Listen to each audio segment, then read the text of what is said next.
Live Maharashtra digital news, हक्कासाठी लढणाऱ्यांचा बुलंद आवाज। भारतीय जनता पार्टीचा विजय असो, भारतीय जनता पार्टीचा विजय असो, भारतीय जनता पार्टीचा। नमस्कार, आप देख रहे हैं लाइव महाराष्ट्र डिजिटल और मैं हूं आपके साथ पूजा देशमुख। बड़ी खबर इस वक्त जिला कलेक्टर कार्यालय से सामने आ रही है, जहां भारतीय जनता पार्टी की ओर से महत्वपूर्ण नियुक्तियां की गई हैं।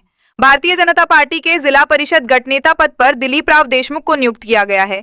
वहीं उपगठ नेता पद की जिम्मेदारी रोहित राव चौहान को सौंपी गई है और प्रमोद पद पर अजय राव ढासारकर की नियुक्ति की गई है। ये सभी नियुक्तियां जिला कलेक्टर कार्यालय में औपचारिक रूप से संपन्न हुई।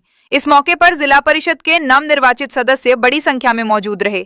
मीडिया से बातचीत करते हुए भाजपा के जिला अध्यक्ष सुरेश बुमरे ने कहा कि इन नियुक्तियों से संगठन और अधिक मजबूत होगा और जिला परिषद ने पार्टी जनहित के मुद्दों को मजबूती से उठाएगी। आइए भाजपा के जिला अध्यक्ष सुरेश बुमरे ने उस समय उन्होंने क्या कहा, इस बारे में विस्तृत खबर देखें। आज भाजपच्या गटनेत्यांची निवड केलेली आहे, कुणाची वर्णी लागलेली आहे? सर्वप्रथम आपल्या माध्यमातून परभणी जिल्ह्यातील मायबाप जनतेचे आणि मतदार बांधवाचे भारतीय जनता पार्टीला परभणी जिल्ह्यामध्ये सर्वात जास्त 24 जागा निवडून दिल्याबद्दल मी सर्व जनतेचे आभार मानतो।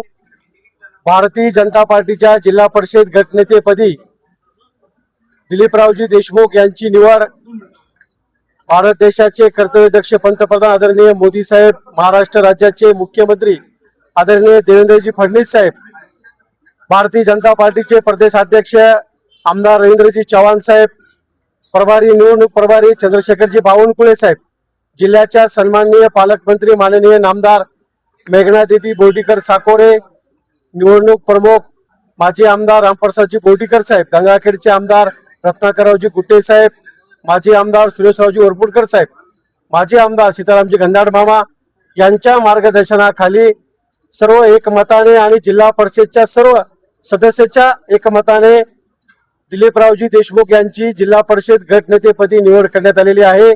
गटनेतेपदी रोहितरावजी चव्हाण, प्रमोदपदी आमचे अजयरावजी ढासाळकर या 3 नवनिर्वाचित सदस्यांची आज आम्ही निवड केलेली आहे। जिल्हा परिषदची 24ला 24 भारतीय जनता पार्टीचे सदस्य उपस्थित होते आणि सर्व कलेक्टर साहेबांसमोर सह्या करूनच आज निवड झालेली आहे। जनता पार्टीचा जिल्हा परिषद अध्यक्ष होईल याच्यामध्ये कुठलीही शंका नाही। वरिष्ठ पातळीवर चर्चा सुरू आहे, युती करायची का महायुती करायची, वरिष्ठ पातळीवर निर्णय 1-2 दिवसामध्ये होईल। त्यामुळे नक्की जिल्हा परिषदचाच अध्यक्ष हा भारतीय जनता पार्टीचाच राहील। युती झाल्यास महायुती झाल्यास उपाध्यक्ष कुठल्या पक्षाला जाईल? वरिष्ठ पातळीवर निर्णय होतील।